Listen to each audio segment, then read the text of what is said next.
Welcome back to my channel, Melanated Gods of Earth. I'm your host, MODISE The High King, and if you're new, royal family, and you enjoy the vibe of the channel, make sure you smash the subscribe, the thumbs up, let the algorithm know what's up, let other like-minded souls know that we're out here with a share. And on this channel, royal family, today we will be discussing more of what the BRICS Summit means for Africa, but specifically the concept of not getting distracted from the ultimate agenda. Africa first. Brothers and sisters, Africa first. Maponga BRICS idea has run ahead of African idea, hindering the push for Africa's one currency. Meaning what, family? We must not get lost in what the agenda must be. We must emancipate our people, control our resources for ourselves, our continent, for the descendants of our people on the continent and in the diaspora. And so there's no better reminder than a speech at the Africa BRICS Summit, or at the BRICS Summit, with Africa was there, majority. And then the UN also tries to come in there trying to utter some stuff, some clearly hijacky things. So once again, with the BRICS trying to create this thing, the UN trying to control it and keep it on the global agenda, even though it's against the neo-Western institutions. But let's have a look at this man's speech. A friendly reminder of us as a people not getting lost and distracted. So we must embrace the BRICS and celebrate the BRICS Summit, yes, but as a potential tool in the effort of emancipation of the motherland and her people. Where the G7 is a threat, let them go toe-to-toe with the BRICS. You know, let the BRICS handle them niggas, while Africa focuses on what it means to be us on the continent and in the diaspora. President Xi Jinping, we also have the privilege of having the Secretary General of the United Nations, and I now call upon Secretary General Antonio Guterres to address us. Distinguished heads of state and government, excellencies, ladies and gentlemen. Let me begin by thanking President Cyril Ramaphosa. We take great inspiration from the Rainbow Nation's extraordinary path to unity through action and justice. That is what our world needs. Unity for action and unity for justice. We are confronting existential challenges. The climate crisis is spiraling out of control. The global cost of living crisis is raging. Poverty, hunger, and inequalities are growing. Again, The Western powers and the Industrial Revolution is what's driving the crisis. That's the first thing you must always remember, family. The cost of living crisis is only a huge problem for those who don't have mineral resources to come back from the coming dark age. against the objectives of the Agenda 2030 for Sustainable Development. New technologies are raising red flags without a global architecture to AI. deal with them. And geopolitical divides and conflicts are multiplying with profound global implications, especially the impacts from the Russian invasion of Ukraine. You see, it's all a Western issue. Excellencies, we are moving towards a multipolar world, and that is a positive thing. But But multipolarity in itself is not enough to guarantee a peaceful or just global community. what else do we To be a need? factor of peace, equity and justice in international relations, multipolarity must be supported by strong and effective multilateral institutions. The UN. Look no further than the situation in Europe at the dawn of the last century. Europe was multipolar, but it lacked strong multilateral mechanisms. And the Europe has result was World War I. Europe has a history of fighting because lack of resources will always lead to conflict. It's always those who are willing to kill or to underlie one another to survive. And so we as African peoples who have never had to fight because of mineral or lack of anything, compared to these other countries who've never had to colonize us because they have had resources onto their own. China has resources, Russia has resources. I will sooner trust those who have resources and need for nothing than those who don't have anything and desperately will colonize me violently to get what they have. What they have now. The global community moves towards multipolarity. We desperately need, and I have been vigorously advocating for, a strengthened and reformed multilateral architecture based on the UN Charter and international law. Based on the UN Charter and international law. Structures reflect yesterday's. So does the UN. Largely created in the aftermath of World War II, when many African countries were still ruled by colonial powers and were not even at the table. There you go. So you have. Why are you even here? Of the Security Council of the United Nations and the Bretton Woods institutions. For multilateral institutions to remain truly universal, they must reform to reflect today's power and economic realities and not the power and economic realities of the post-Second World War. The irony of this man and the speech and the UN trying to push their way into this is like the UN itself is being recognized as a neo-colonial institution because, as he said by his own confession, Africa was not present when it was being decided. It was being decided by the then colonial powers who now maintain colonial or neo-colonial iron grips. And so, trying to say that the UN must also be included to reflect a true multipolarity institution and so on and so forth based on their charters is like, well, we weren't there when you were making those charters, were we? Those charters to this day are used to abuse African nations and to hold African leaders accountable, where your Tony Blairs and your Bush continue to go untouched in the crimes that they have committed. In the absence of such reform, fragmentation is inevitable. Hypocrites. And we cannot afford a world with a divided global economy and financial system.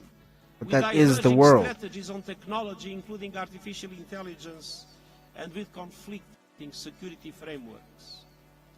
The IMF estimates that such a fracture could cost 7% of global GDP, a cost that would be disproportionately borne by low-income countries, mainly in Africa. You must always get suspicious when you hear the IMF say anything and say it will affect Africa. IMF itself is a financial institution, neo-colonial institution. And so I've come to Johannesburg with a simple message. In a fracturing world with overwhelming crises, there is simply no alternative to cooperation. We must urgently restore trust and revigorate multilateralism for the 21st century. And this requires the courage to compromise in the reforms that are necessary for the common good. And it requires full respect for the UN Charter, international law, universal values, and all human rights, social, cultural, economic, civil, and political. Lord have mercy. Much greater solidarity.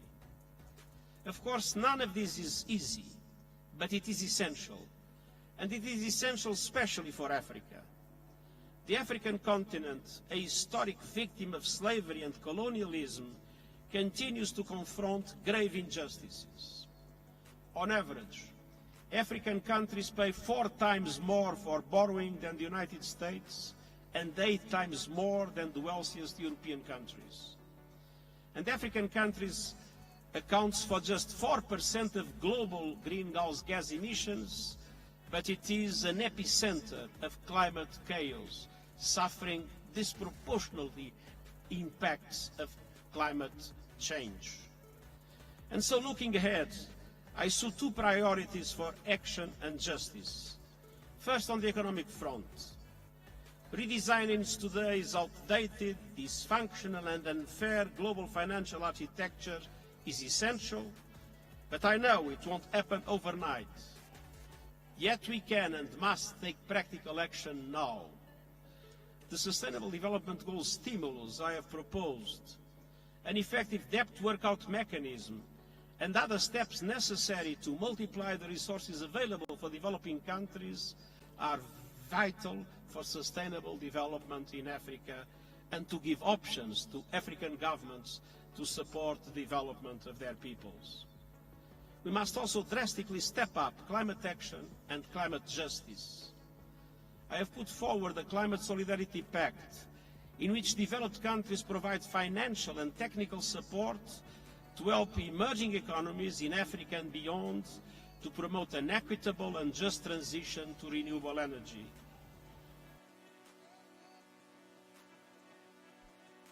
The number one thing that always frustrates me is when people think they know what's good for Africa.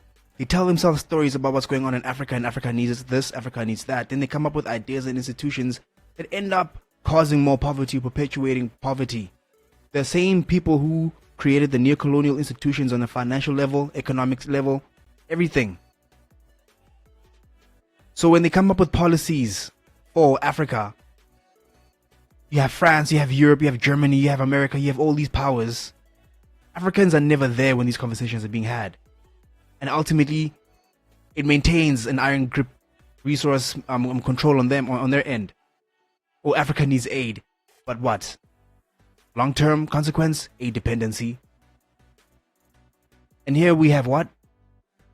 Africa is now being made responsible for climate this and climate that. It is not our responsibility as African people to clean up the world where the Western powers' industrial revolution has burned the atmosphere. Yes, we as African people will develop and we will use our resources for ourselves, but where his confession that we are responsible for less than 4% of the toxicities, shall we then say no, the West must be the ones who focus so squarely on going green and all those things? Where they want to financially give up cash money to support us, let there be Africans in that room telling them what to do, where to spend that money. But they must not then come with policies insisting that to get aid and help on that financial element, we must also change. Anyway, let's continue with the speech. I have presented an acceleration agenda to boost these efforts, with developed countries committing to reach net zero emissions as close as possible to 2040 and developing countries as close as possible to 2050. And developed countries must also finally keep their promises to developing countries. They won't. By meeting the 100 billion goal, doubling adaptation finance, replenishing the Green Climate Fund, and operationalizing the Loss and Damage Fund this year. And as a matter of justice, Africa must be considered a priority in all these efforts. Excellencies, we will not solve our common challenges in a fragmented way. Together, let us work to advance the power of universal action, the imperative for justice, and the promise of a better future, and I thank you. The UN doing what it can to maintain a parasitic infection on the institutions they claim to represent on a universal level, but ultimately helped in oppressing and maintaining neocolonial power, neocolonial power over these nations. The UN, its charter, that is responsible for a lot of these nations underdeveloping. Everyone thinks they know what's good for Africa, but there are never Africans there. And here he is, Mr. Universal Rights. Where? Universal rights when? But let's continue on here with what the elder had said about the BRICS idea running ahead of Africa. Like I said, distractions. So it's good to remind ourselves that as much as we are fighting for a one Africa, there will be these distractions. And with the BRICS, as much as we could celebrate that, a speech from the UN is a quick reminder that, oh, here we go again, getting off topic. Is it a coincidence that you're in South Africa on the week of BRICS? Are you here for the BRICS Summit? We are spiritually driven. We are moving between spaces. And we have elections coming up in Zim. BRICS is cooking here. I would have, if I had eaten my way, to actually maybe suspend the BRICS conference right now. Why? The BRICS idea has run ahead of the African idea. We are going to be dragged into another spectrum of international participation without national consolidation. So what we have in BRICS is Brazil, Russia, South Africa, India, and you know, instead actually of the whole African continent coming up with its currency, then it won't be BRICS. Maybe it must be BRICS, because now Africa is in. Then it's Brazil, which is a continent. It's China, which is a continent. It's Russia and India, which are continents. Then here you pick up a country, South Africa. Don't you find something not gelling nicely there? Then if we needed the consolidation, the A part, the BRICS part, the South African part, the S part must be an A rather than an S. Then Isn't it what Gaddafi was trying to do? and that's where we're going to go to today. And I think we need to start studying the different breed of politicians that are coming into the African space now.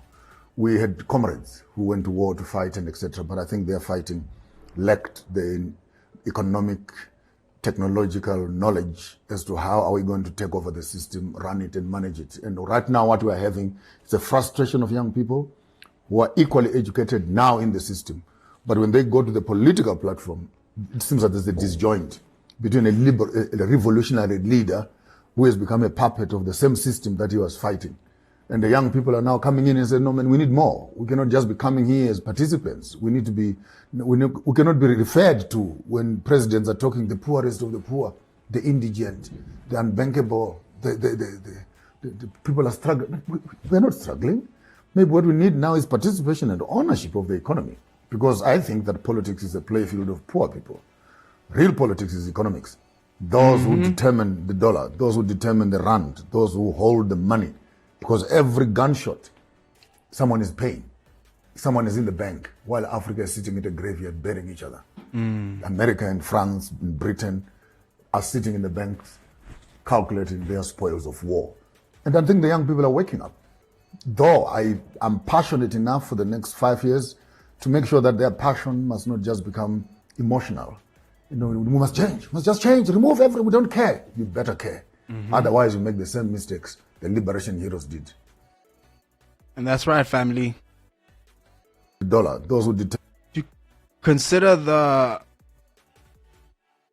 potential economic power of the BRICS, to me, like I said in the previous video, what I hope to gain from the BRICS relation is the technological knowledge that Russia has to offer, that China has to offer, that Brazil has to offer, so we can leapfrog a lot of these things. However, the African agenda must come first. And so the BRICS as a responsibility must handle the G7, right? They must go toe-to-toe with the G7, keep them at bay. While Africa, as you could see at the summit, was majority in this place. Majority Africans. But yeah, they handle the G7 so that Africa can continue focusing on itself. But we must not get distracted with the outside relations. Africa first.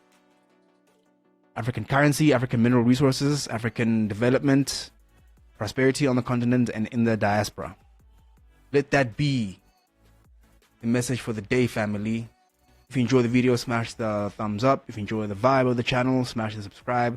Let other like-minded souls know that we're out here with the share family, and I enjoy you joining the channel. Thank you for supporting. Stay royal, stay blessed, and I'll see you in the next one. Peace.